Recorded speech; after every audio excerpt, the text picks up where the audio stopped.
My name is Sophie Reynolds. I live in Boston. I'm 17 years old, and I used to think I had to be perfect. I wanted everyone to be proud of me. I wanted to be the best. But inside, I was falling apart. No one knew, not even me. Every morning I woke up with a plan. Study hard, get good grades, make no mistakes. I looked in the mirror and said, "You have to do better today." But my eyes looked tired, and my heart felt heavy. I pushed that feeling away. I told myself, "Don't be weak." At school, I smiled. I laughed. I said, "I'm fine." But I wasn't. I had 5 tests that week, and I wanted to get A+ in all of them. Not AA+, because A was not perfect. At lunch, I didn't eat much. I was busy reading notes. Other girls joked around. I felt left out. But I told myself, friends can wait. Success comes first. My teachers liked me. They called me hardworking. They said, "You're such a smart girl, Sophie." I smiled, but I felt scared. What if I failed one test? What if I disappointed them? At night, I studied until 2 a.m. Then I cried into my pillow, but no one heard me. Not even my mom. I never told her. She thought I was strong, but I was tired. So tired. One day in math class, I couldn't answer a question. Just one question. My brain froze. My hands shook. The teacher looked at me. "Sophie?" But I had no words. After class, I went to the bathroom. I locked the door, and I cried. Silently, I looked at my face. Red eyes, messy hair. Sad girl. I whispered, "What's wrong with me?" At home, my mom said, "Did you eat today?" I said yes. I lied. She said, "Go to sleep early, okay?" I said yes again, but I stayed up, studying, trying to be perfect.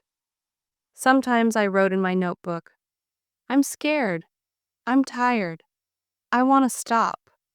But then I crossed it out, because perfect girls don't feel weak, right? One night I felt dizzy. I stood up from my desk, and I fell, right on the floor. My mom came running. "Sophie, are you okay?" I couldn't answer. My head hurt. My chest felt heavy. She hugged me, tears in her eyes. "Sophie, what's happening?" And I finally said it. "I'm not okay, Mom." I said I was fine. I smiled when I wanted to cry.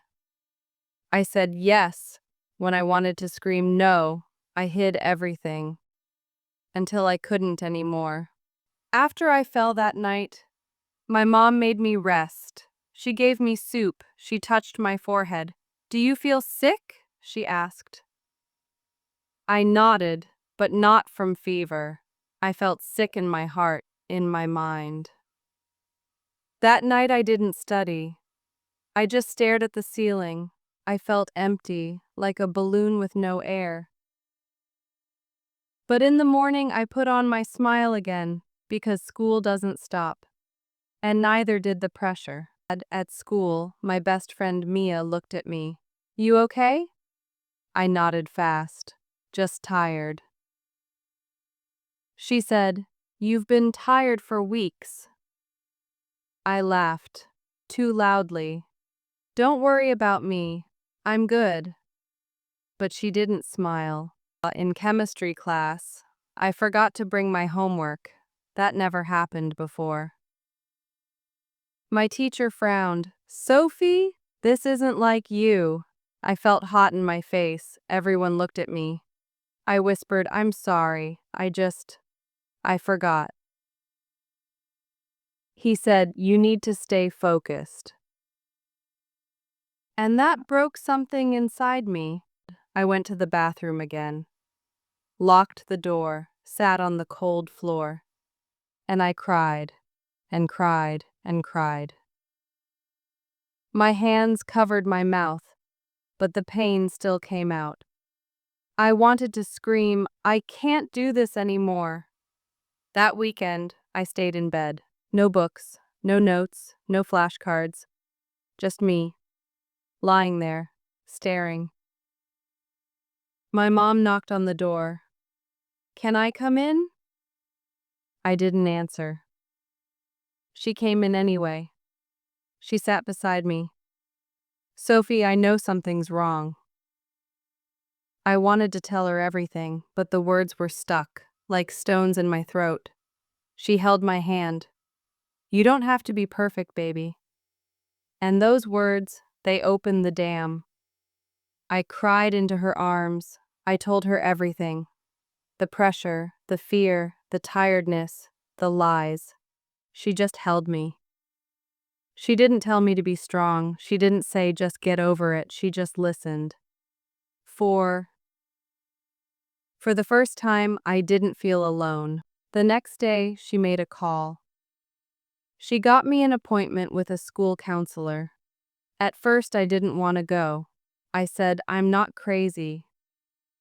She said, "You're not. You're just hurting. And you don't have to hurt alone." I went.